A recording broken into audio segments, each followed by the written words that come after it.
full screen. Okay. கிறிஸ்துவுக்குள் அன்பானவர்களே, ஆண்டவராக இயேசு கிறிஸ்துவின் நாமத்தினாலே உங்களை நான் வாழ்த்துகிறேன். நாம் இன்றைய நாட்களில் சங்கீதங்களை குறித்து வேத தியானம் ஆராய்ச்சி செய்து கொண்டு வருகிறோம். அந்த அடிப்படையில பார்ட் 2 நாம் ஆரம்பித்திருக்கிறோம். நேற்றைய தினம் பார்ட் 2 இருந்த முதலாவது நாளை நாம் கழித்திருக்கிறோம். இன்றைய நாளில பார்ட் 2 டே 2 சங்கீதம் 60 நாம் தியானித்திருக்கிறோம். டே 2 சாம் 60. ஆகவே எல்லோரும் சங்கீதம் 60 நீங்கள் உங்கள் பக்கத்துல வேதாகமத்தை திறந்து எடுத்து வைத்துக் கொள்ளுங்கள். சங்கீதம் 60. சங்கீதம் 60ல 1 முதல் 12 வசனங்கள், மொத்தம் 12 வசனங்கள் இருக்கிறதை நம்ம பார்க்கிறோம். யாராவது ஒருவர் இந்த 12 வசனங்களையும் சத்தமாக வாசிக்கும்படியாக அன்போடு கேட்டுக்கொள்கிறேன். சங்கீதம் 60. தாவீது மெசொப்பொத்தோமியா தேசத்து சீரியரோடும் சேபா தேசத்து சீரியரோடும் யுத்தம் பண்ணின போது யோவாப் திரும்பி உப்பு பள்ளத்தாக்கிலே ஏதோமியரின் 12,000 பேரை வெட்டின போது அவன் சாட்சியை விளைவிக்கும் 6 நரம்பு கிண்ணறத்திலே போதிப்பதற்காக பாடினதும் ராக தலைவனுக்கு ஒப்புவிக்கப்பட்டதுமான மிக்தாம் என்னும் சங்கீதம். தேவனே, நீர் எங்களை கைவிட்டீர், எங்களை சிதறடித்தீர், எங்கள் மேல் கோபமாயிருந்தீர், மறுபடியும் எங்களிடமாய் திரும்பியருளும். பூமியை அதிர பண்ணி அதை வெடிப்பாக்கினீர், அதன் வெடிப்புகளை பொருந்த பண்ணும், அது அசைகின்றது. உம்முடைய ஜனங்களுக்கு கடினமான காரியத்தை காண்பித்தீர், தத்தளிப்பின் மதுபானத்தை எங்களுக்கு குடிக்க கொடுத்தீர். சத்தியத்தின் நிமித்தம் ஏற்றும்படியாக உமக்கு பயந்து நடக்கிறவர்களுக்கு ஒரு கொடியை கொடுத்தீர். சேலா. உமது பிரியர் விடுவிக்கப்படும்படி உமது வலது கரத்தினால் ரட்சித்து எனக்கு செவி கொடுத்தருளும். தேவன் தமது பரிசுத்தத்தை கொண்டு விளம்பினார், ஆகையால் களி கூறுவேன்.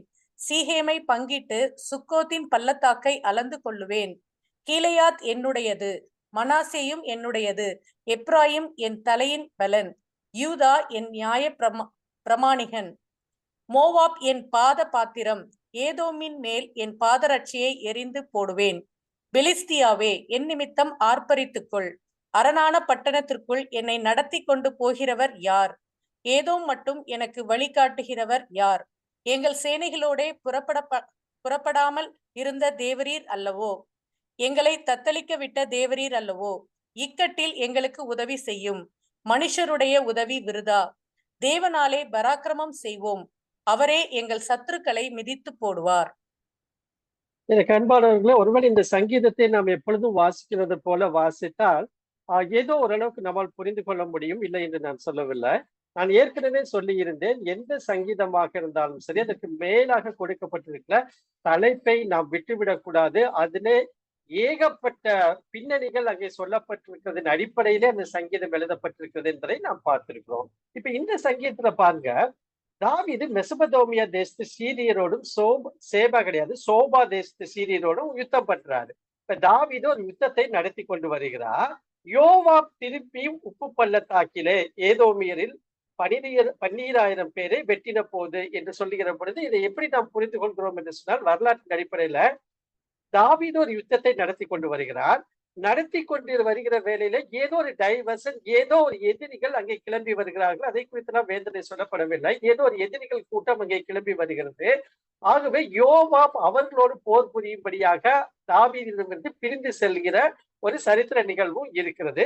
அதன் அடிப்படையில தாவீது இந்த சங்கீதத்தை எழுதுகிறதை பார்க்கிறோம்.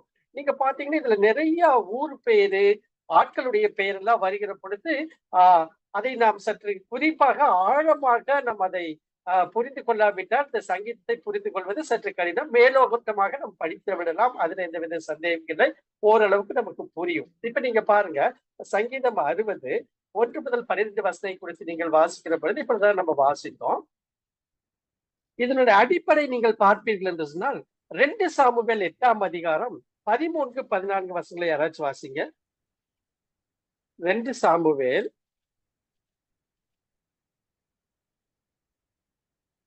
தாவீது உப்பு பள்ளத்தாக்கிலே 11,000 சீரியரை முறியடித்து திரும்பினதினால் கீர்த்தி பெற்றான்.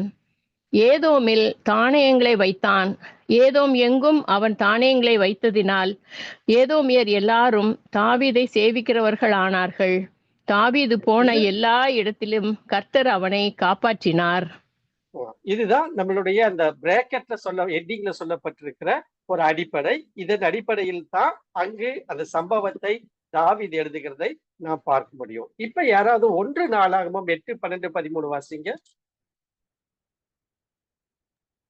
1 நாளாகமம் 8ஆம் அதிகாரம் 12, 13 வாசிங்க. 18 போட்டிருக்கீங்க. 18. 18.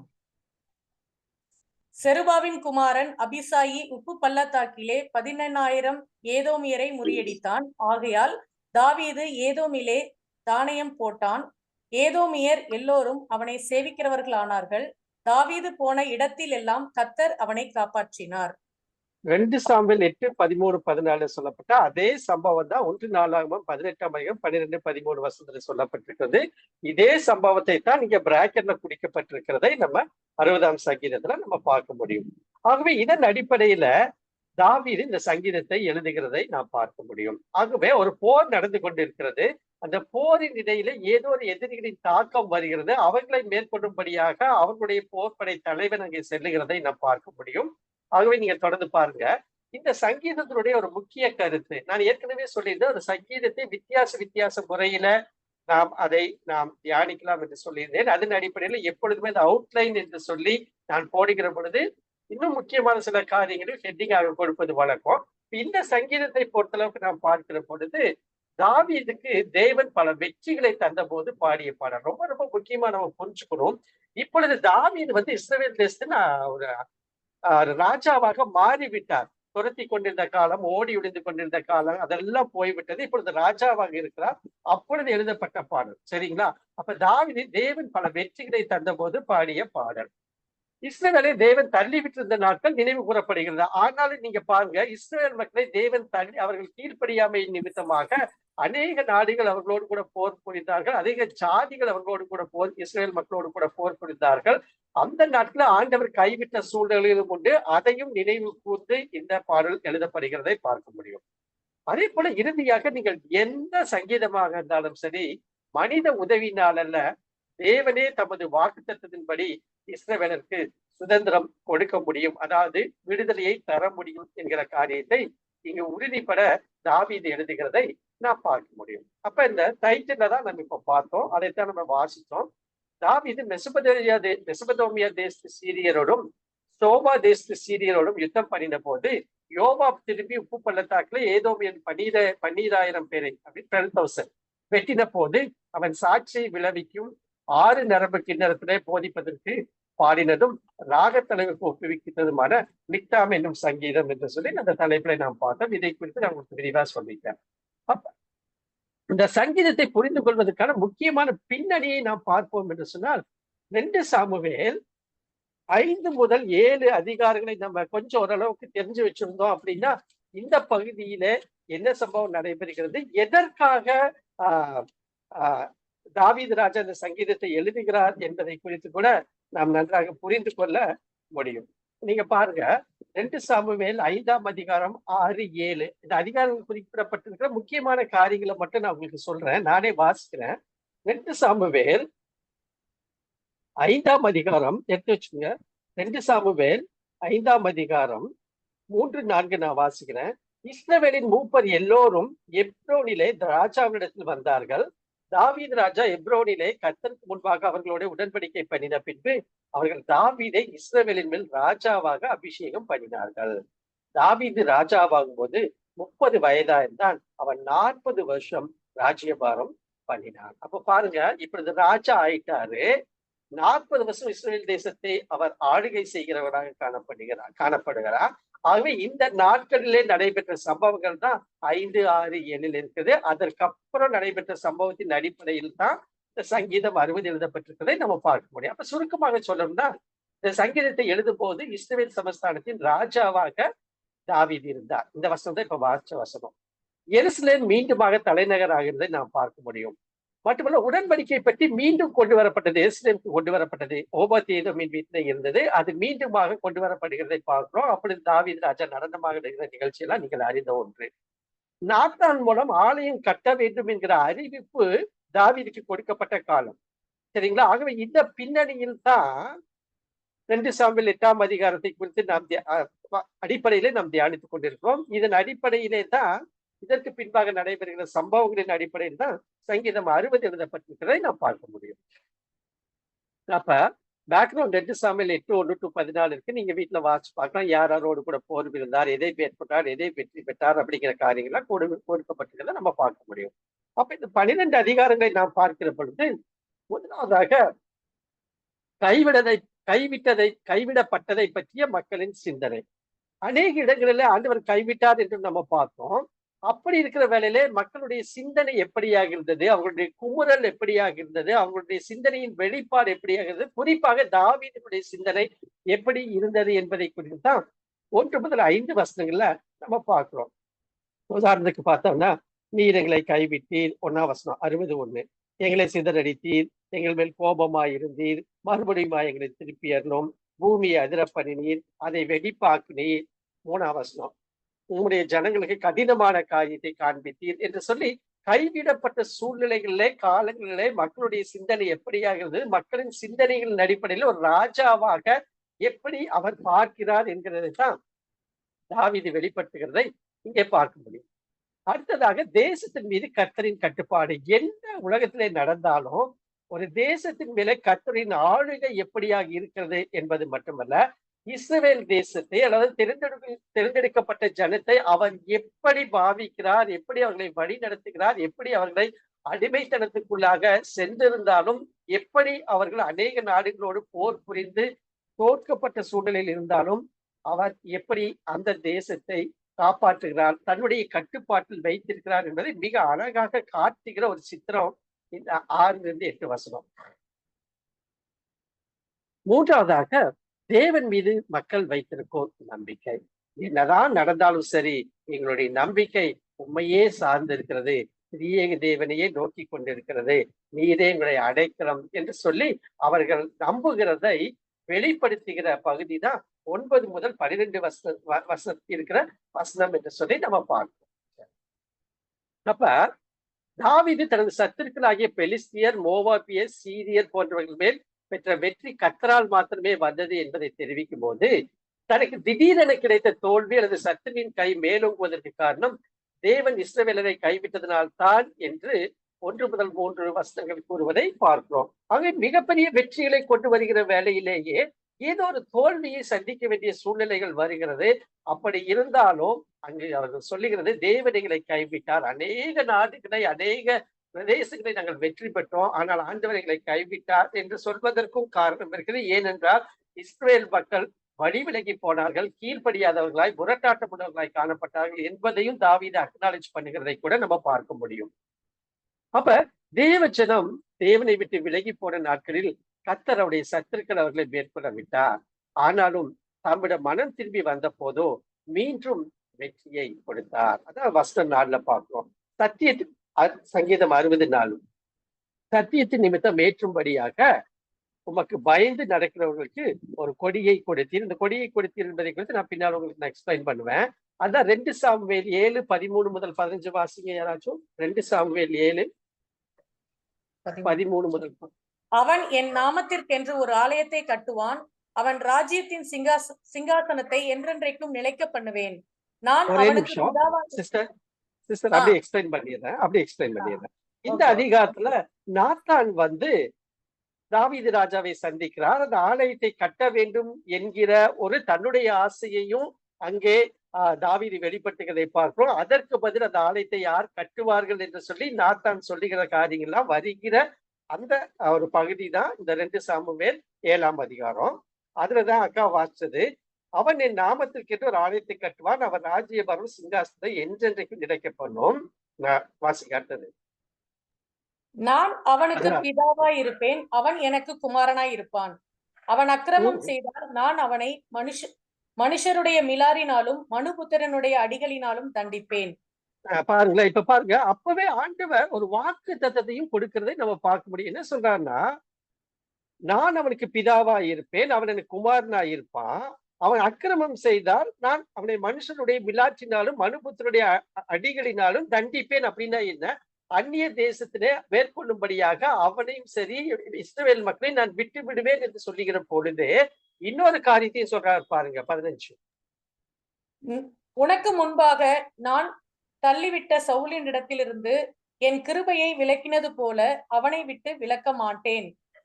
பாருங்க, சவுலை விட்டு விலக்கினது போல அந்த கிருபையை நான் உன்னை விட்டு விலக்க மாட்டேன் என்று சொல்லுகிற காரியத்தை தாவீது நன்றாக அறிந்திருந்தார். அதனாலதான் அநேக தேசங்களை மேற்கொண்டாலும் ஆண்டவர் ஒருபோதும் நீர் எங்களை கைவிடுவதில்லை, எங்கள் மேலும் எங்களுடைய தேசத்தின் மேலும் நீர் விசேஷமாக ஒரு அக்கறையை வைத்திருக்கிறீர், ஒரு பாதுகாப்பை வைத்திருக்கிறீர், ஒரு வழி நடத்துவதை நீ தந்து கொண்டிருக்கிறீர் என்பது நல்லா தெரியும். அதனாலதான் நீங்க பாத்தீங்கன்னா 13ஆம் வசனத்தின் பிற்பதி அவன் ராஜ்யத்தின் பாரத்தின் சிங்காசனத்தை என்றென்றைக்கும் நிலைக்க பண்ணுவேன். இது ஒரு அருமையான வசனம், இது ஒரு தீர்க்க தரிசன வசனம். என்றென்றைக்கும் நிலைக்க பண்ணுவேன் என்று சொல்லுகிற இந்த வசனம் தாவீதின் சந்ததியிலே மேசியாவாகிய கிறிஸ்து வருவார் என்பதை குறிக்கிற சங்கீதம் ஒரு வசனம். அதனால்தான் இயேசு கிறிஸ்து பிறந்தது போல இந்த வசனம் அந்த நாட்களிலே தெரிந்திருக்கிறது. ஆகவே அந்த கிறிஸ்துதான் தாவீதின் சந்ததியில் வந்தார் என்பதை அநேகர் யூகித்துக் கொள்வதற்கும் ஒரு வசதியாக இந்த வசனம் இருக்கிறதை நாம் பார்க்கிறோம். இப்படியாக நம்ம பார்க்கும்போது அவர் திருப்பி சேர்த்துக் கொள்கிறதை கூட பார்க்க முடிகிறது. அதைத்தான் நம்ம முன்னால நம்ம பார்த்திருக்கிறோம். கைவிடப்பட்ட மக்களின் சிந்தனை, தேசத்தின் மீது கட்டுப்பாடு, கடவுள் மீது மக்கள் வைத்திருக்கும் நம்பிக்கை. யாக்கோபு 4:8 நம்ம பார்க்கிறோம், தேவனிடத்தில் சேருங்கள், அப்பொழுது அவர் உங்களிடத்தில் சேர்வார். எனக்கு அன்பானவர்களே, நம்முடைய வாழ்க்கையில அநேக பிரச்சனைகள், போராட்டங்களுக்கெல்லாம் மிக மிக முக்கியமான காரியம் நம்மிடத்தில்தான் வருகிறது. நான் என்னுடைய மனப்போட போக்கிலே வாழ்வேன், நான் நினைத்ததை செய்வேன், நினைத்ததை பேசுவேன், நினைத்ததை நடத்துவேன் என்று சொல்லியா நாம் வாழ்ந்து கொண்டிருப்போம் என்று சொன்னால் நம்ம ஆண்டவரை விட்டு கொஞ்சம் கொஞ்சமாய் விலகி கொண்டிருக்கிறோம் அர்த்தம். அப்படின்னா என்ன? ஆண்டவரின் சத்தத்தை நான் கேட்பதில்லை, ஆவியானவர் என்னோடு கூட பேசுவதை நான் கேட்பதில்லை. ஆனால் நீங்க பாருங்க, வேதம் சொல்கிறது, நீங்கள் தேவனிடத்தில் சேருங்கள், அப்பொழுது அவர் உங்களிடத்தில் சேருவார். தாவீது தன்னுடைய வாழ்வின் அனுபவங்கள் அனைத்தையும் மறக்காமல் நினைத்து அந்த சங்கீதங்களை எழுதுகிறத நீங்க நன்றாக படிக்கிற பொழுது அதை உணர்ந்து கொள்ள முடியும். நம்முடைய வாழ்க்கையில் தேவனை விட்டு தூரம் போகும் சூழ்நிலையில் பல தோல்விகளை நாம் சந்திக்க நேரிடும். உங்களுக்கே நன்றாக தெரியும். அநேகரை நம்முடைய வாழ்க்கையில பார்த்துக்கும் நாமும் அநேக வேலையில இதை போன்ற சூழ்நிலைகளுக்கு கடந்து வந்திருக்கிறோம். தேவனை விட்டு வெகு தூரம் போகிற பொழுது நிச்சயமாகவே நம்முடைய வாழ்க்கையில ஒரு சமாதானம் இல்லை, ஒரு சந்தோஷம் இல்லை, ஒரு வெற்றி இல்லை, ஒரு விரக்தியான வாழ்க்கையை வாழ்கிற அநேக கிறிஸ்தவர்களை கூட நாம் பார்க்க முடியும். காரணம் என்ன தெரியுங்களா? தேவனை மறந்த சூழல். தேவனே நமக்கு வெற்றியை தருகிறார் என்பதை விசுவாசிகள் ஒருபோதும் மறந்து போகக்கூடாது. தேவனிடம் நாம் திரும்பி வரும்போது தேவன் நமது சத்துருக்களுக்கு எதிராக வெற்றி கொடியை ஏற்றுவார் என்பதை நாம் அறிந்து கொள்ள வேண்டும். அவர் கிருபையும் இரக்கம் உள்ள தேவன், மன்னிக்கிறதுக்கு தயை பெற்றிருக்கிற தேவன், விலகி போவது மட்டுமல்ல, நாம் எப்பொழுது வந்தாலும் நம்மை ஏற்றுக்கொள்கிற ஒரு தேவன் உலகத்தில் உண்டு என்று சொன்னார். ஆண்டவராகிய இயேசு கிறிஸ்து திரியேக தேவனை தவிர வேறு யாரும் இல்லை என்பதை நீங்களும் நானும் எப்பொழுதும் உறுதியாக பற்றி கொண்டிருக்க வேண்டும். ஏசாயா 59:19 இப்படியாக நம்ம வாசிக்கிறோம், இஸ்ரவேல் மக்கள் கர்த்தர் தாம் அழைத்து கொண்டு வந்த பாலும் தேனும் ஓடுகிற கானான் தேசத்துல யோசுவா தலைமையில ஒவ்வொரு கோத்திரத்துக்கும் சுதந்திர வீதமாக பங்கிட்டு கொடுப்பதை யோசுவா 11ஆம் அதிகாரம், 12ஆம் அதிகாரம், 13ஆம் அதிகாரங்களை நம்ம வாசிக்கிறோம். சீகேம், சுக்கோத், ஈலேயாத் போன்ற செழிப்பான தேசங்களை கர்த்தர் வாக்கு தத்தமாக கொடுத்திருந்தாலும் இஸ்ரவேல் மக்கள் தங்கள் கீழ்ப்படியாமையினாலே இழந்து போன சூழ்நிலைகள் வந்தது. இதெல்லாம் அந்த சரித்திரம் உங்களுக்கு நன்றாக தெரியும். பாலும் தேனும் ஓடுகிற கானான் தேசத்தை வாக்கு பண்ணினவர் ஆபிரகாம் என்று ஆதியாகமம் 12ஆம் அதிகாரத்திலே சொல்லிவிட்டார். சரித்திரம் கடந்து போகிறது, ஆண்டுகள் கடந்து போகிறது. ஆனாலும் அதை சுதந்திரிக்கும்படியாக யோசுவா, அதை பிரித்து கொடுக்கும்படியாக யோசுவா தலைமையில சென்றாலும் இஸ்ரவேல் மக்கள் தங்கள் கீழ்ப்படிதனால அநேக பிரச்சனைகளை அங்கு கொண்டு வந்து அதை சுதந்திரிப்பதிலே கூட போராட்டங்கள் இருந்ததை நாம் பார்க்க முடியும். நீங்க யாராவது வாசிங்க, ஏசாயா 59:19 வாசிக்க மறந்துட்டேன். அஸ்தமிக்கும் திசை தொடங்கி கர்த்தரின் நாமத்துக்கும் சூரியன் உதிக்கும் திசை தொடங்கி அவருடைய மகிமைக்கும் பயப்படுவார்கள். வெள்ளம் போல சத்துரு வரும்போது கர்த்தருடைய ஆவியானவர் அவனுக்கு விரோதமாய் கொடியேற்றுவார். பாருங்க, சத்துருவானவர் வெள்ளம் போல் வருகிற பொழுது ஆவியானவர் அவனுக்கு விரோதமாக கொடியேற்றுவார். எனக்கு அன்பானவர்களை, ஒருவேளை இந்த நாள்ல நம்ம யோசித்து பார்ப்போம், புதிய ஏற்பாட்டு விசுவாசிகளாகிய உங்களுக்கும் எனக்கு சத்துரு, பிசாசு, எதிரி அப்படின்னா மனுஷங்க இல்லைங்க. மனுஷங்க கிடையவே கிடையாது. மாம்சத்தோடும் ரத்தத்தோடுக்கும் நமக்கு போராட்டமே கிடையாது. நமக்கு ஒரே ஒரு எதிரி என்று சொன்னால் அது சாத்தானாகத்தான் இருக்க முடியும்.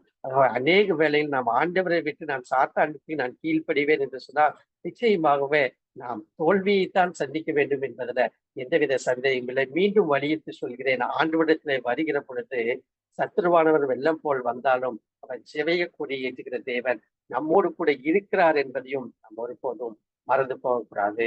நீங்க பாருங்க, இதெல்லாம் யோசுவா காலத்துல நடந்தாலுமே தாவீதின் ராஜாவின் நாட்கள் அவற்றை திரும்ப பெற்றுக்கொண்டார்கள். அதுதான் அந்த 5-7 வசனங்கள் ரொம்ப அருமையான வசனங்க.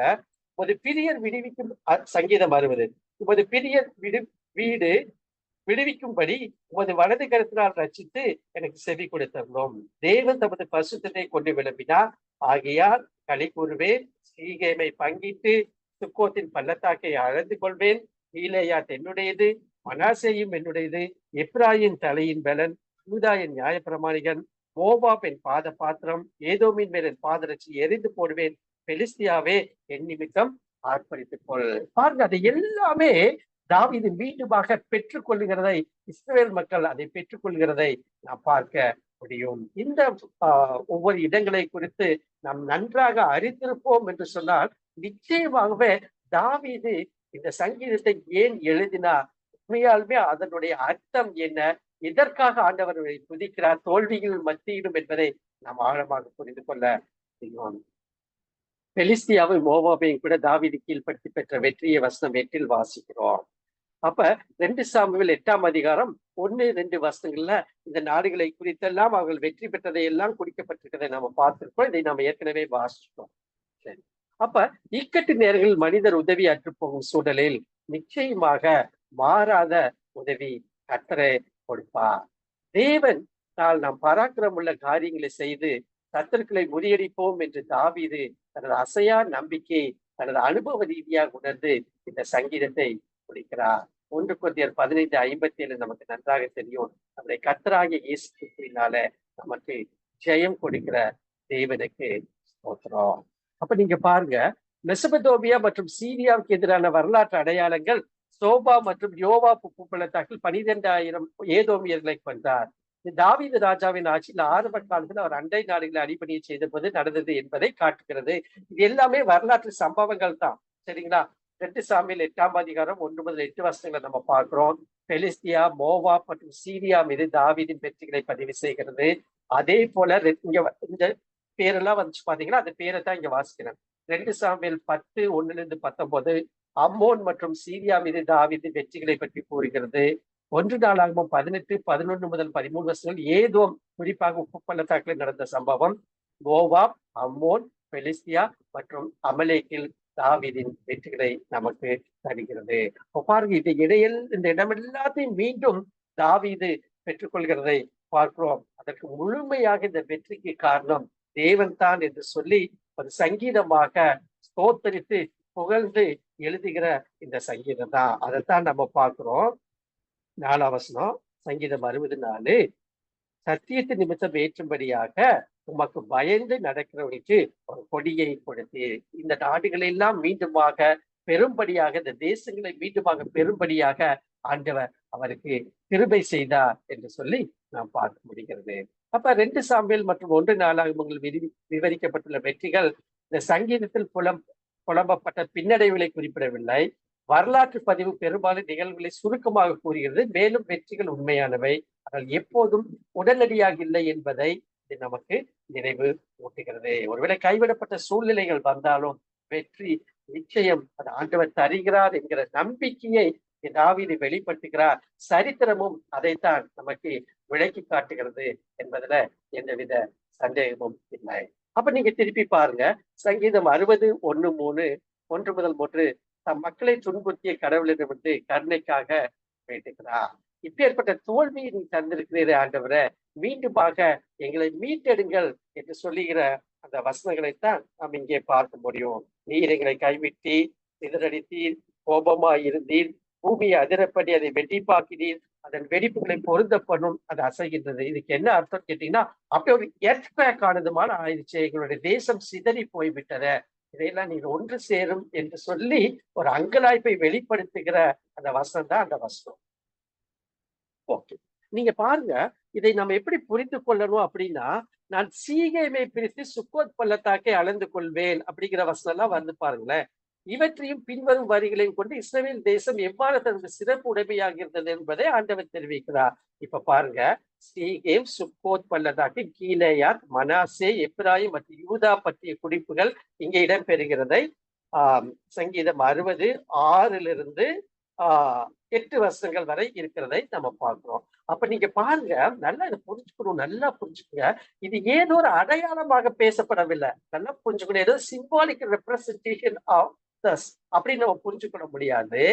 மாறாக புவியியல் ரீதியா ஜியாகிரபிக்கல் ரீசனுக்கு பேசுகிறதை நாம் பார்க்க முடியும். என்ன அர்த்தம்னு கேட்டீங்கன்னா, அந்த எல்லையை விரிவாக்குவர், எல்லையை அடைக்கிறவர்கள், எல்லையை தகர்க்கிறவர் ஆண்டவர். அவருடைய கரங்களிலே ஆளுகை இருக்கிறது என்பதை சுட்டி காட்டுகிறதற்காகத்தான் இந்த பகுதிகளெல்லாம் சரித்திரத்தின் அடையாளங்களாக, சரித்திர சம்பவங்களாக நடந்தது என்பதை விளக்கும்படியாக தாவீது எழுதுகிறார். அப்ப பூமி முழுவதற்கும் ஆண்டவராக இருந்தாலும் இஸ்ரவேல் தேசத்தின் மீது அவருக்கு ஒரு சிறப்பு அக்கறையும் மரியாதையும் இருந்தது. அதைத்தான் 4ஆம் வசனத்தின் பிற்பகுதியில் பார்க்கிறோம். எங்களுக்காக ஒரு கொடியை நீர் கொடுத்து. அப்ப நீங்க பாருங்க, நல்லா புரிச்சுக்கலாமே, இதை நம்ம இப்படி புரிந்து கொள்வோமே. இங்க கொடுக்கப்பட்ட தேசங்கள், நடந்த சம்பவங்கள், அதன் பின்புலம், பேக்ரவுண்ட், வரலாறு, புவியியல் ரீதியாக இதை எல்லாமே தாவீது நன்றாக அறிந்திருந்தார். 40 வருஷமாக அவர் அரசாண்டிருக்கிறார். மட்டுமல்ல, அநேக பிரச்சனைகள், போராட்டங்களுக்குள்ள அரசியல அவர் கலந்து வந்திருக்கிறார்.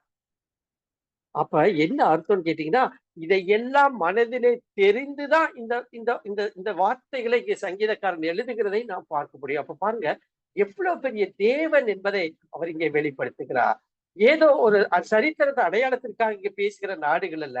இவைகளை குறித்து நான் உங்களுக்கு கொஞ்சம் காட்டி கொடுக்க விரும்புகிறேன். ஏறக்குறைய அப்படின்னா ஒரு ஒரு ஒரு 5% வச்சுக்கோங்களேன். இன்னும் 95% இருக்கு. அந்த 5% மட்டும் நீங்க இதனால நீங்க தெரிந்து கொள்ளுங்கள். ஏனென்றால் இவைகள்லாம் ஏன் அவர் பயன்படுத்தி இந்த சங்கீதத்தை எழுதுகிறார், கர்த்தரின் மகிமை என்ன, விலகி போன மக்களை எப்படி அவர் மீட்டெடுக்கிறார், இஸ்ரவேல் தேசத்திற்கான ஒரு சிறப்பான மதிப்பீடு என்ன என்பதை குறித்தெல்லாம் தாவீது மனதிலே வைத்து எழுதுகிறதை நாம் பார்க்கிறோம். மிகப்பெரிய ஹிஸ்டரியை தாவீது அறிந்திருந்தார். இன்னொரு விஷயம் தெரியுங்களா, இங்க சொல்லப்பட்ட இடமெல்லாம் யாக்கோபு காலத்துல, ஏன் ஆபிரகாம் காலத்திலே சொல்லப்பட்ட இடம், அதை எல்லாம் தன் மனதிலே வைத்து வரலாற்றை அறிந்து வரலாற்றிலே செயல்படுகிற தேவனை பிரதிபலிக்கிறதை நம்மால் பார்க்க முடியும். இங்க வருது பாருங்க, எப்ராயிம் தலைக்கவசம் அப்படின்னா என்ன அர்த்தம்னா, என் தலையின் பலன். யூதா ஒரு செங்கோல். ஆதியாகமம் 49:10 பார்க்கிறோம். இந்த ஆதிக்கம் மற்றும் ஆட்சியின் சின்னமாக காணப்படுகிறதை பார்க்கிறோம். இங்க பாருங்க, 3ஆம் வசனம், 8ஆம் வசனம் வாசிங்க. 8ஆம் வசனம் யாராச்சும் வாசிங்க. 68. மோவாப் என் பாதபாத்திரம், ஏதோமின் மேல் என் பாதரட்சியை எரிந்து போடுவேன். பெலிஸ்தியாவே, என் நிமித்தம் ஆர்ப்பரித்துக் கொள்.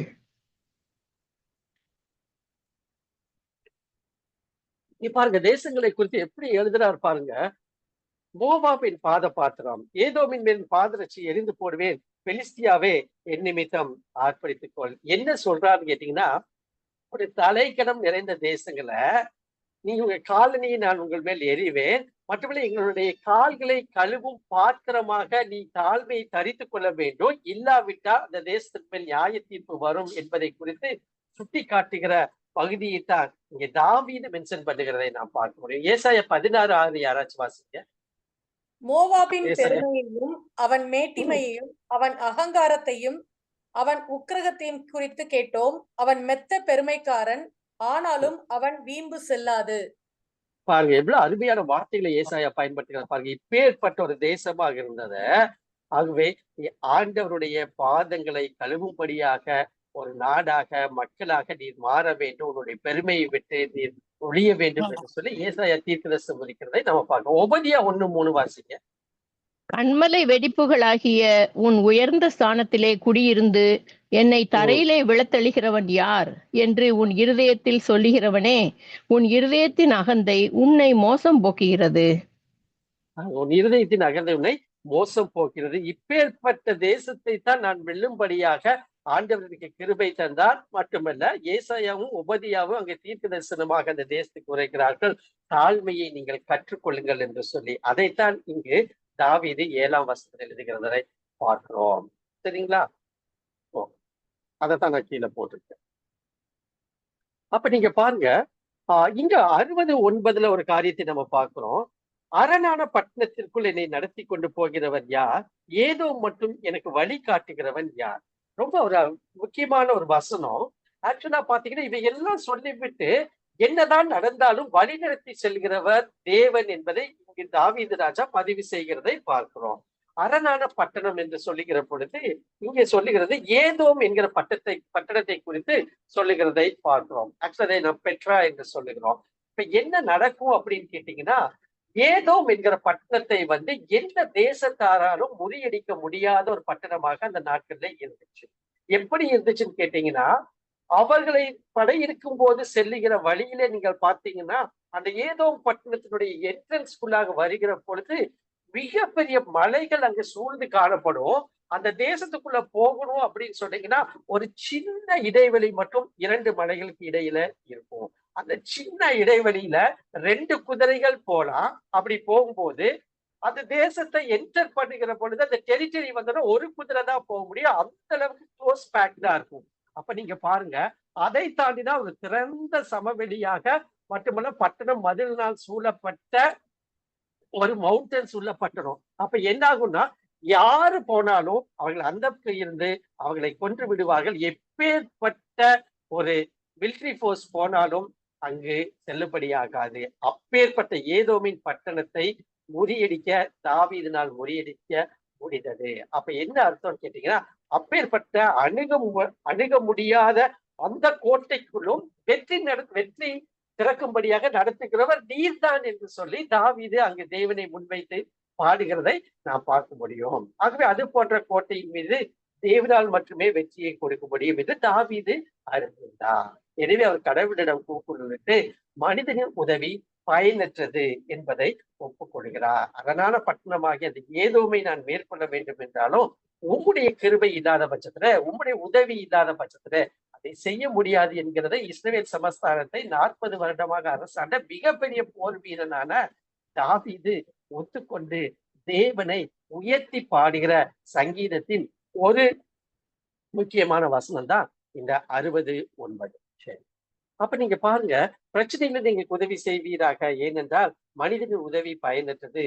போர்க்களத்தில் பல துணிச்சலான மனிதர்கள் பெரிய காரியங்களை சாதிப்பதை தாவீது கண்டிருந்தாலும் தாவீதுக்கும் இஸ்ரவேலுக்கும் மனிதனின் உதவி போதுமானதாக இல்லை.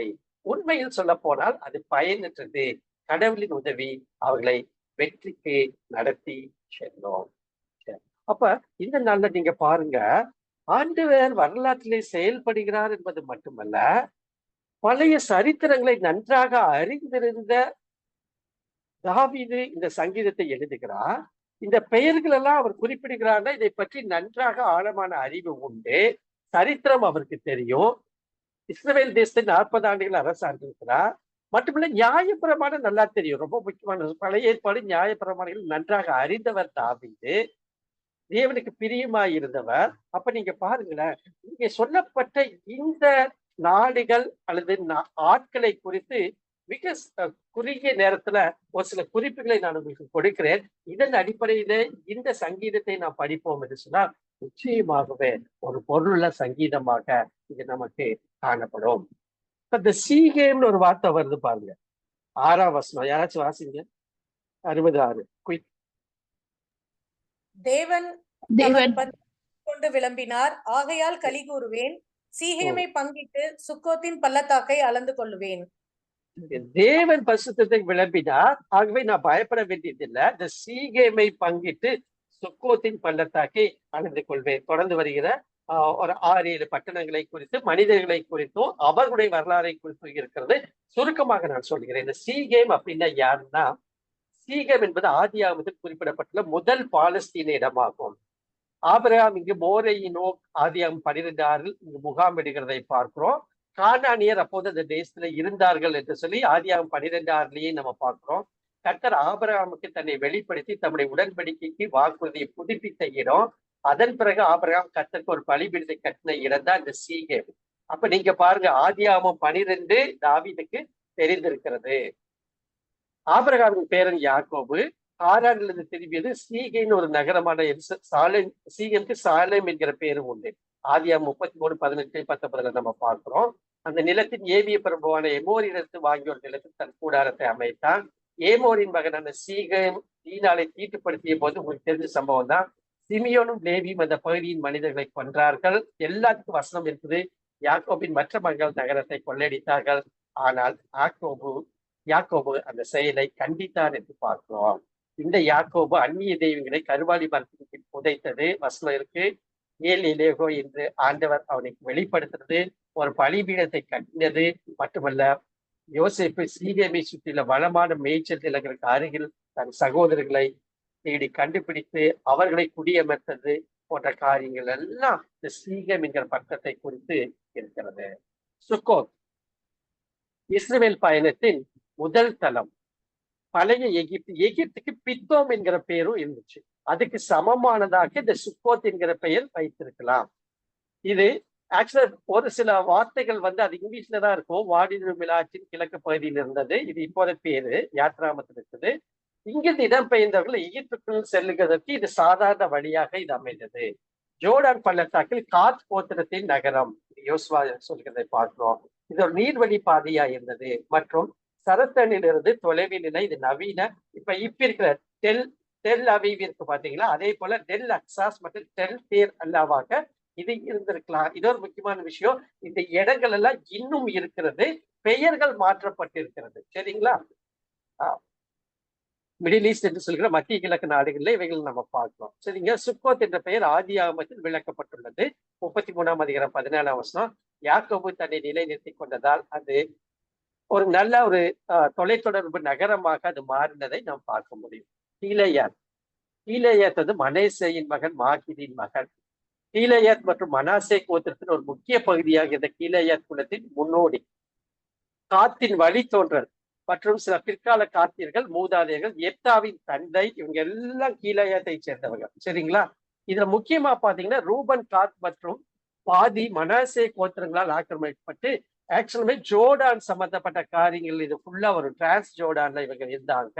புவியியல் ரீதியாக கீலேயாத் என்பது ஹாஸ்போன் மற்றும் சவக்கரன் வடக்கு முனை வரையிலாம் போட்டின் வடக்கு மலைப்பாங்கிலும் இதெல்லாம் குறித்து நான் இங்கே போட்டிருக்கிறேன். ஆகவே கீலேயாத்தை குறித்து நாம் தெரிந்து கொள்வோம். மனேசா யோசேப்பின் மூத்த மகன். எகிப்தில் ஒரு எகிப்திய தாயிடமிருந்து பிறந்தவர். அதாவது ஆஸ்நாத் உங்களுக்கு தெரியும், போத்திபிராவின் மகள்.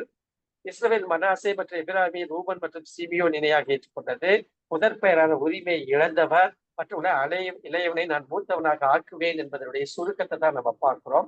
மனச கோத்திரத்தை குறித்து ஒரு பெரிய ஹிஸ்டரி இருக்கிறது. ஆகவே அதை நீங்கள் படித்து புரிந்து கொள்ளும்படியாக அன்போடு நான் கேட்டுக்கொள்கிறேன். எப்ராயிம் நல்லா தெரியும். எப்ராயிமின் எல்லைகள் யோசுவா 16 பதிவு செய்யப்பட்டுள்ளது. எப்ராயிம் தெற்கு எல்லை குறித்து நம்ம இங்க பார்க்கிறோம். யோசேப்பின் சந்ததியினர் பார்க்கிறோம். எப்ராயிம் மனாசை கொடுக்கப்பட்டிருக்கிறதை பார்க்கிறோம். அதை எப்படியாக அவர்கள் பிரித்து கொண்டார்கள் என்கிற காரியங்கள் வரலாற்றிலே மட்டுமல்ல புவியியல் ரீதியாக அது எப்படி பிரிக்கப்பட்டது என்பதை குறித்த காரியங்கள்லாம் இது போடப்பட்டிருக்கிறதை நாம் பார்ப்போம். யூதா யாக்கோபின் மகன். ரேயால் யாக்கோபுக்கு பிறந்த 4வது மகன். யூதா என்றால் புகழப்பட்டது அர்த்தம். யூதாவை குறித்த காரியங்கள்லாம் இங்கே போடப்பட்டிருக்கிறதை நீங்கள் படித்து தெரிந்து கொள்ளும்படியாக அன்போடு நான் கேட்கிறேன். மோவாப்பியர் உங்களுக்கு நல்லா தெரியும். மோவாப் அதன் சந்ததி மோவாப்பியர். மோவாப் தனது மூத்த மகனுடன் ஆதியாகமம் 19:37 முறை தவறி உறவு கொண்டதன் மூலம் லோத்தின் மகன். சரிங்களா? இந்த காரியங்கள்லாம் கீழே கொடுக்கப்பட்டிருக்கிறத ஒவ்வொரு வசனத்தையும் நீங்கள் படிப்பீர்கள் மிக ஆழமான சத்தியத்தை மட்டுமல்ல சரித்திரத்தை நீங்க தெரிந்து கொள்ள முடியும். இப்ப ஏதோமியர்களை பார்க்கிறோம். ஏதோம் என்று சொல் அவர் தனது பிறப்புரிமையை விட்டுக் கொடுத்ததின் நினைவாக வழங்கப்பட்ட ஏசாவின் பெயரை குறிக்கிறது. சரித்திரம் இங்க இருக்கிறது, படித்து தெரிந்து கொள்ளும். ஆகவே இப்ப நீங்க பாருங்க, இப்பேற்பட்ட காரியங்களை தாவீது தன் மனதிலே வைத்து அதை கொண்டு வந்து ஒரு சங்கீதமாக எழுதுகிற வேலையில ஒருவேளை அந்த நாட்களிலே மக்கள் இதை குறித்தெல்லாம் அறிந்தபடியினால ஓரளவுக்கு இந்த சங்கீதத்தை புரிந்து கொண்டிருப்பார்கள் என்று சொல்லி நான் நினைக்கிறேன். இன்றைய நாளில இந்த சங்கீதத்தை நாம் முறையாக சற்று ஆழமாக புரிந்து கொள்ள வேண்டும் என்று சொன்னால் இதை போன்ற வரலாறுகள் நமக்கு தேவைப்படுகிறது. மட்டுமல்ல ஆண்டவர் எப்பேற்பட்டவர் என்பதை மிக அழகாக ஒரு உரிமையோடு கூட தன்னுடைய பாடலில தாவீது எழுதி வைக்கிறதை நாம் புரிந்து கொள்ள முடிகிறது. ஆகவே சங்கீதம் 20 தியானம் இதோடு முடிகிறது. நாம் அடுத்த சங்கீதம் 23க்குள்ளாக நாம் செல்ல இருக்கிறோம். இந்த ஹிஸ்டரி எல்லாம் வீட்டுல போய் படிச்சு பாருங்க. சங்கீதம் 23 இது ஒரு மிக மிக ஒரு முக்கியமான ஒரு சங்கீதம். மிக அருமையான ஒரு சங்கீதம். சரிங்களா? ஒருவேளை நீங்கள் சோர்ந்து போகிற வேலையில, பலன் குறைந்து போகிற வேலையில, சத்துவமற்ற சூழ்நிலையில, அல்லது யாராவது நீங்கள் தேற்ற வேண்டும் என்று நினைக்கிற வேலையில இந்த சங்கீதம் 63 நீங்க தியானிக்கலாம். மட்டுமல்ல, இதை மற்றவங்களுக்கு நீங்கள் ஷேர் பண்ணலாம். இதை குறித்த வேத ஆராய்ச்சியில நீங்கள் ஈடுபடுகிற பொழுது மிக அருமையான காரியங்களை ஆவியானவர் நமக்கு கற்றுக் கொடுப்பார். இப்ப பாருங்க, சங்கீதம் 63 8 11 வசனங்கள் இருக்கிறது. நான் வாசிக்க வேண்டாம். 11 வசனங்கள் நம்ம அப்படியே நான் வெர்ஸ் பை வெர்ஸ் நான் உங்களுக்கு இன்டர்பிரட் பண்ணுவேன். அதனால நீங்க பாருங்க, சங்கீதம் 63 11 வசனங்கள் இருக்கிறதை நாம் பார்க்கிறோம். இப்ப நீங்க பாருங்களேன், சங்கீதம் 63 தாவீது எழுதின சங்கீதம் தான். தாவீது யூதாவின் வனாந்தரத்தில் இருக்கிற போது பாடின சங்கீதம். அப்ப யூதா தேசத்தினுடைய வனாந்தரத்துல இருக்கிறார். இதற்கு பின்புலங்களும் உண்டு, ஹிஸ்டரியில இருக்கு. வனாந்தரத்துல இருக்கிறாரு யூதா தேசத்துல. ஆனா நீங்க பாருங்க, யூதாவில் உள்ள வனாந்தரத்தில் இருக்கிற போது எழுதின பாட்டா என்று நாம் யோசிக்கக்கூடிய ஒரு சங்கீதம் இது.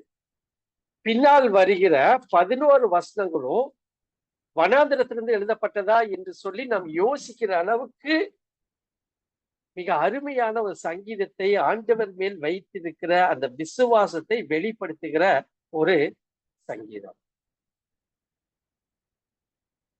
தாவீதை பொறுத்து வனாந்தரமும் ஒண்ணுதான், செல்வ செழிப்பான இடமும் ஒன்றுதான் என்பதை வெளிப்படுத்துகிற ஒரு சங்கீதமாக இது காணப்படுகிறதை பார்க்கிறோம். இந்த இது நிறைய பேக்ரவுண்ட் சொல்லுகிறார்கள். 2 சாமுவேல் 15ஆம் அதிகாரத்தின் அடிப்படையில எழுதப்பட்டது என்று சொல்லி, 1 சாமுவேல் 17ஆம் அதிகாரத்தின் அடிப்படையில் எழுதப்பட்டது என்றெல்லாம் நம்ம பார்க்கிறோம். அப்ப இங்க பாருங்க, இதுல மிக முக்கியமாக தாவீது சொல்லுகிற சங்கதி என்னன்னு கேட்டீங்கன்னா, தேவனுடைய ஆலயத்தில் அவருடைய வல்லமை, மகிமை இவற்றை காண்பது மிக மிக அவசியமானது. தன்னுடைய ஆலயத்துக்கு போகிற காரியம், தேவனை தரிசிக்கிற காரியத்துக்கு மிக முக்கியத்துவம் கொடுக்கிறார். ஏன்னா அந்த இடத்துல அவருடைய வல்லமையும் மகிமையும் பிரசன்னத்தையும் நான் காண முடியும், அதற்காக நான் ஏங்குகிறேன் என்பதை வெளிப்படுத்துகிற, அங்கலாய்ப்பை வெளிப்படுத்துகிற ஒரு சங்கீதம். அதிகாலையில் தேவனை தேடும்போது தேவன் நமக்கு காணப்பட்டு நம் வாஞ்சைகளை தீர்ப்பார் என்பதை குறித்த ஒரு சங்கீதம். தன்னுடைய வாழ்வின் அனுபவத்தையும் அங்கு எழுதுகிறதை நாம் பார்க்க முடியும். சரிங்களா? சரீரம் நல்ல உணவினால் திருப்தியாவது போல ஆத்மா தேவ பிரசன்னத்தால் திருப்தியாகிறது. ஒரு அருமையான ஒரு நல்ல ஒரு பேங்க்வேட் அல்லது வெட்டிங் போன்ற காரியங்களை நல்ல ஒரு உணவு நம்மை திருப்திப்படுத்துகிறது பார்த்தீங்களா? அது போல ஆண்டுடைய வார்த்தை என்னை திருப்திப்படுத்துகிறது, அதன் மேல் நான் வாஞ்சியாக இருக்கிறேன் என்று சொல்லுகிறதை வெளிப்படுத்துகிறதான சங்கீதம். அப்ப தாவீது யூதாவின் வனாந்தரத்திற்கு பாடின சங்கீதம் நாம் பார்ப்போம். 1 சாமுவேல் 22:5 வாசிங்க யாராச்சும் சீக்கிரம்.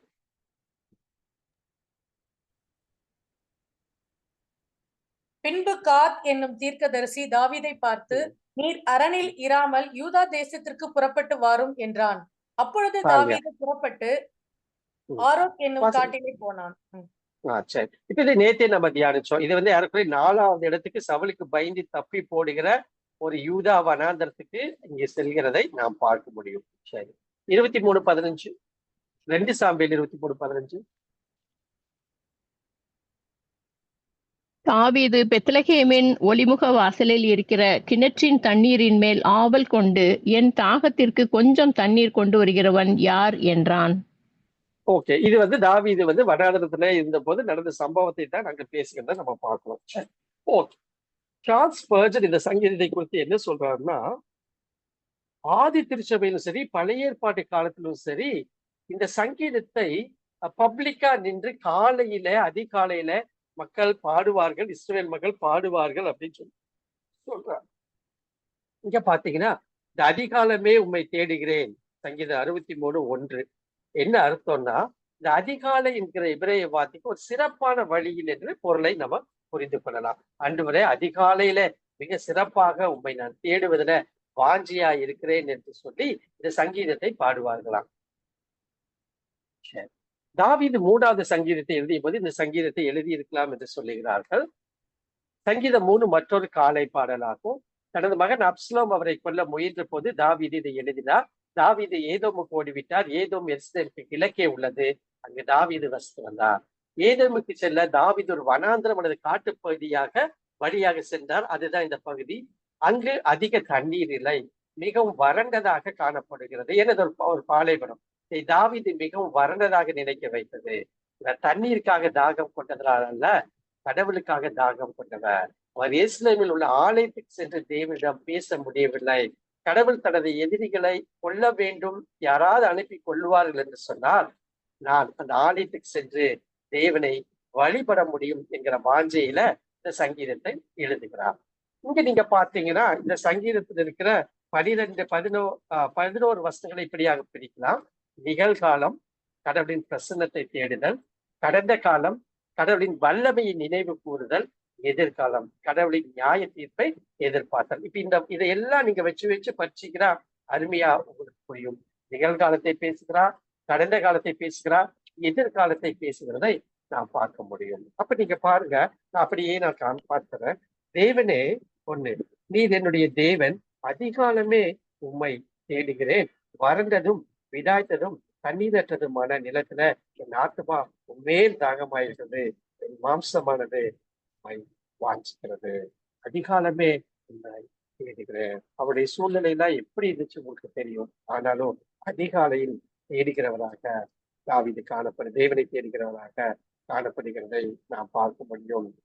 சங்கீதம் 5:3 யாராச்சும் வாசிங்க. கர்த்தாவே, காலையிலே என் சத்தத்தை கேட்டருளுவீர். காலையிலே உமக்கு நேரே வந்து ஆயத்தமாகி காத்திருப்பேன்.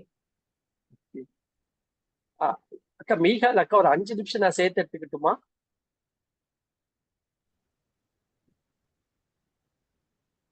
அக்கா, நீதிமொழிகள் 8:17 யாராச்சும் வாசிங்க. எடுத்துக்கோங்க பிரதர், எடுத்துக்கோங்க. நீதிமொழிகள் 8:17.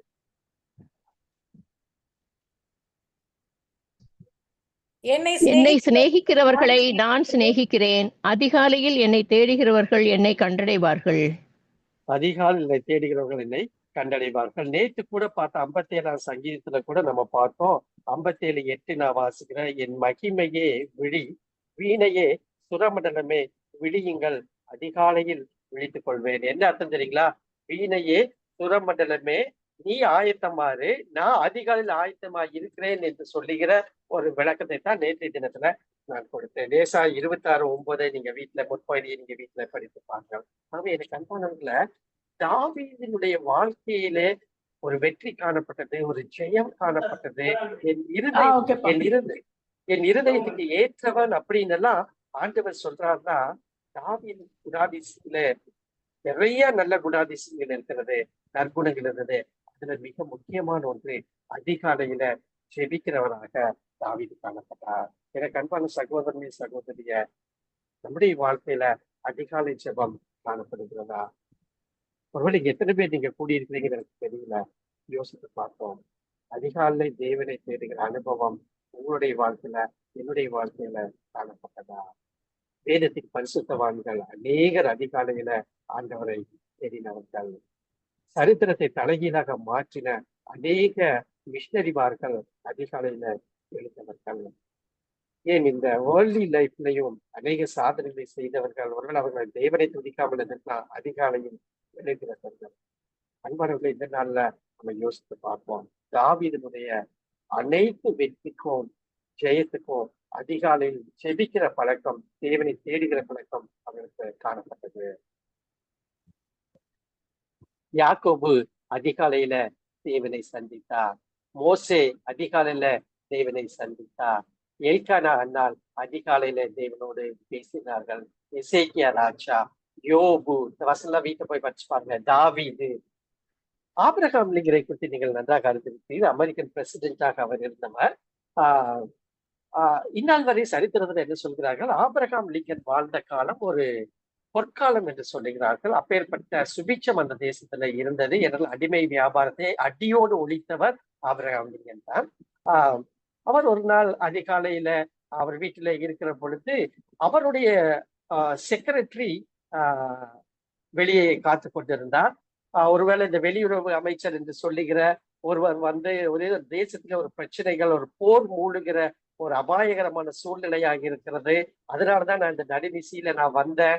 அவரை நான் தொந்தரவு பண்ண முடியாது, இருந்தாலும் இந்த நியூஸ் அவர் காதுக்கு போகணும் அப்படின்னு சொல்லுகிற பொழுது அங்கே வெளியே காத்து கொண்டிருந்தவர்கள் சொன்னார்களா, இல்லைங்க அவர் இப்ப பார்க்க முடியாது அப்படின்னு சொன்னப்ப, ஒருவேளை ரெஸ்ட் எடுத்துட்டு இருப்பாரு, தொந்தரவு பண்ண முடியாது அப்படின்னு இவர் கொஞ்சம் ஒரு எட்டு பின்னால தள்ளி வச்சுட்டு, இல்லையே அவருடைய ரூம்ல சத்தம் கேட்கிறது என்று சொன்னார்களாம். யார்ட்டையும் பேசிட்டு இருக்காரு, சத்தம் கேட்கிறது என்று சொன்னார்களாம். அப்பொழுது அந்த மனிதன் சொன்னாரா, யார்கிட்ட இல்லைங்க, அதிகாலை 4 மணிக்கு எழுந்து தன் தேவனோடு கூட அவன் ஜெபிக்கிறார், அந்த சத்தத்தை தான் நீங்கள் கேட்கிறீர்கள், நீங்கள் உள்ளே போகவே முடியாது என்று சொன்னார்.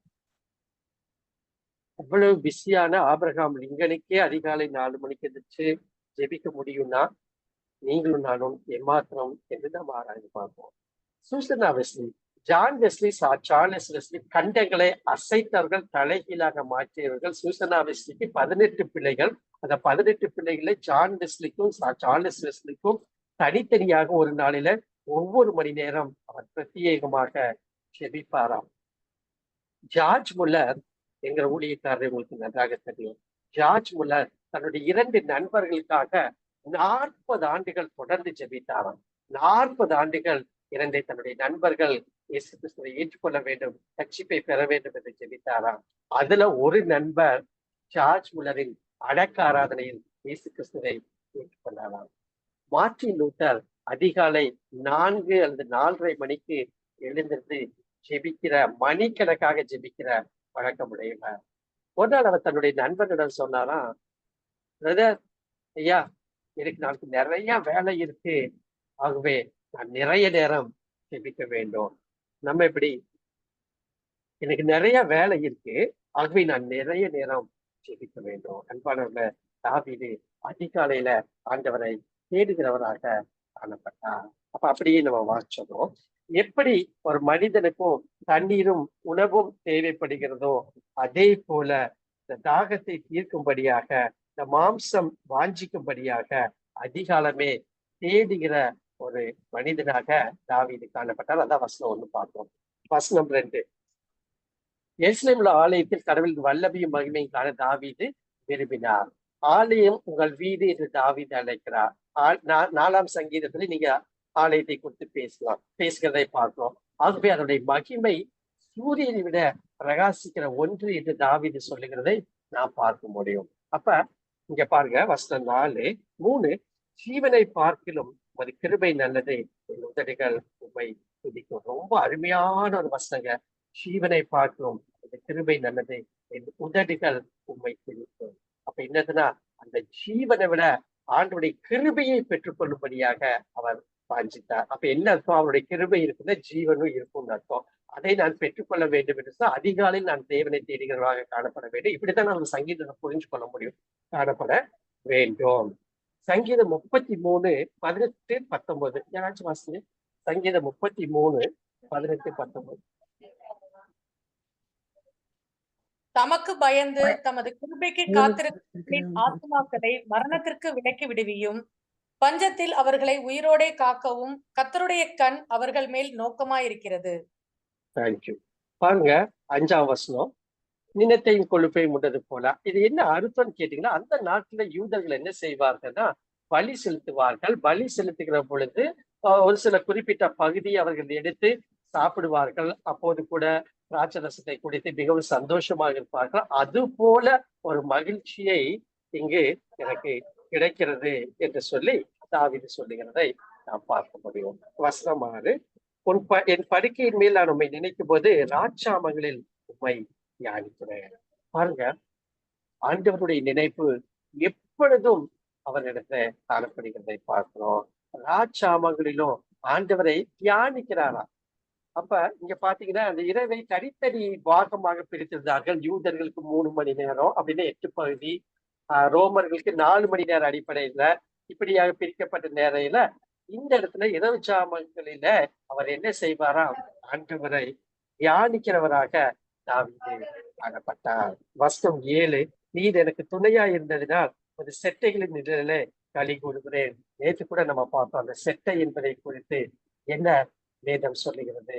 அதை சிறகுகளை ஒளிந்து கொள்கிற ஒரு பாதுகாப்பின் அடையாளம் என்று பார்க்கிறோம். சங்கீதம் 17:8, 36:7, 57:1 போன்ற வசனங்கள் எல்லாம் தாவீதே இந்த செட்டைகளை குறித்து பயன்படுத்துகிறதை நாம் பார்க்க முடியும்.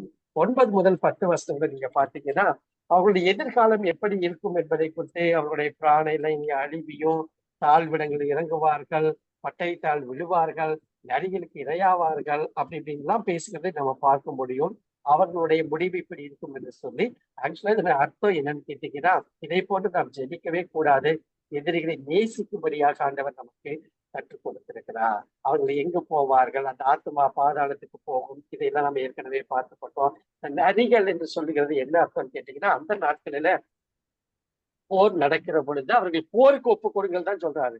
அநேக மக்கள் இறந்து போகிற வேலையில நரிகள் வந்து அவர்கள் உடல்களை சாப்பிடும். அப்பேற்பட்ட நிலைமை என்னுடைய எதிரிகளுக்கு வர வேண்டும் என்று சொல்லி தாவீது ஜெபிக்கிறதை நாம் பார்க்கிறோம். அப்ப நீங்க பாருங்க, இந்த சங்கீதம் 63 ஒரு மிக அருமையான ஒரு சங்கீதமாக நமக்கு வருகிறதை பார்க்கிறோம். அப்படி என்னுடைய எதிரிகள் இறந்து விடுவார்கள் என்று சொன்னால் அவர்கள் வாய் மூடி இருக்கும். ஆகவே அவர்கள் பொய் சொல்ல மாட்டார்கள். பொய் பேசுகிற வாய் அடைக்கப்படும். 11 பிற்பகுதி வருகிறது, அடைக்கப்படும் என்று தன்னுடைய ஜெபத்தில் அவர் சொல்லுகிறதை நான் பார்க்க முடியும். அப்ப நீங்க யோசிச்சு பாருங்க, இந்த நாளில ஒரே ஒரு வசனத்தை மட்டும் நான் உங்களுக்கு காண்பித்து கொடுக்க விரும்புகிறேன். புலம்பல் 3ஆம் அதிகாரம் எரேமியாவின் புலம்பல்